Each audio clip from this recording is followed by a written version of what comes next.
Hello everyone! So it's been 2 months since I moved in Japan and I just wanted to share with you how things have been going. So in my last video I showed you how we organized this living space, but did I mention that we needed to furnish this whole apartment from scratch? Finding the fridge, the washing machine, the rice cooker, the lights took us some time, but we didn't want it to buy everything brand new because we're not planning to stay here forever. So we were looking for secondhand things, and that's why it took us a little bit more time. And to be honest, those first weeks were really hard for me because I needed to beat jet lag. I needed to be and exist somewhere, and in this apartment I could exist only on the floor or in my bed. So it wasn't the most comfortable option. So I ended up spending much time just exploring Tokyo and drinking coffee in different cafes, which is of course a really nice things to do. But if you think that I really needed to do it because I didn't have place to exist in my apartment, that's not the most comfortable situation.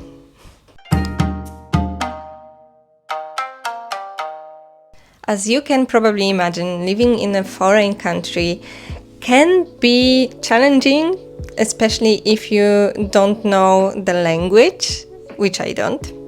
And of course, I'm learning Japanese. I know hiragana, I know katakana, I started learning kanji, but it's still not enough to go to the shop and buy all the things you need. And so those really simple things like grocery shopping or everything shopping actually become really struggling for me.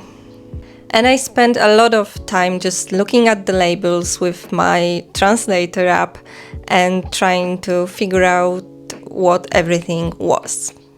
But now I see myself spending less and less time on those things.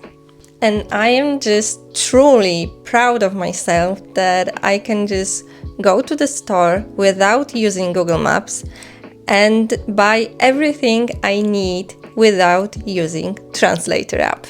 And now I can order coffee just the way I like it, and when I'm at home and wanted some coffee, I have my favorite soy milk brand. When I want to eat out, I know where to go for the cheapest and the best in that price sushi.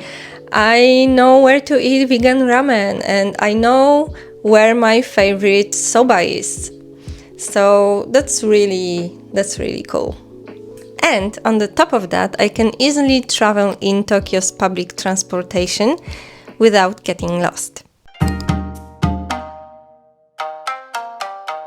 One thing I've learned is to be really cautious about those all viral Asian beauty products because they are not working that well on European hair or European face. So that's not about all of them, but for example, the viral Fino mask, it's really bad for me and I never want to use it again. And now let's talk about the weather. Coming from Poland, I thought I was prepared for cold weather because winter in Poland is colder than here. But after spending this time in Japan, I must say that I get very cold when it's like 5, 8, even 9 degrees here. And that's really weird because in Poland I never wear like thermic clothes, and here it's like the first thing I wear in the morning, so I don't know why. The next thing I learned is not to get crazy about all cute stuff I see. Those few first weeks were really a big test for my willpower, because you can find a gadget for everything here, and on the top of that, this gadget probably will be in a form of cat or cat parts like cat paw, cat head. And I mean, it's really hard to not want it to have those things, especially if you're a cat person, and I am, and I couldn't bring my cat here to Tokyo, and I feel really cat sick, and I miss her. So when I see something in shape of a cat, it's hard to not buy it. But I don't buy everything I see. And last thing on this chapter I wanted to say is that I am learning Japanese, and kanji can be really difficult, but I find it really rewarding when I learn a kanji and then I see it like in real life, and I can understand it and it could help me. So when I can see that the time I put into learning Japanese pays off, that's really nice. Am I homesick, and do I want to go back to Poland after those 2 months? Well, not yet. Of course, I miss my friends and family back home, and of course, I want to be with them, hug them, talk to them in person, but video calls are good enough for me, and I am getting a little bit of FOMO when I see them hanging out. But I guess even though I have my moments of sadness, I'd rather be sad in Tokyo than everywhere else. And I already made a friend in my neighborhood. It's a cat friend, but I think it still counts. He comes to me when I call him, so that's an achievement with a cat.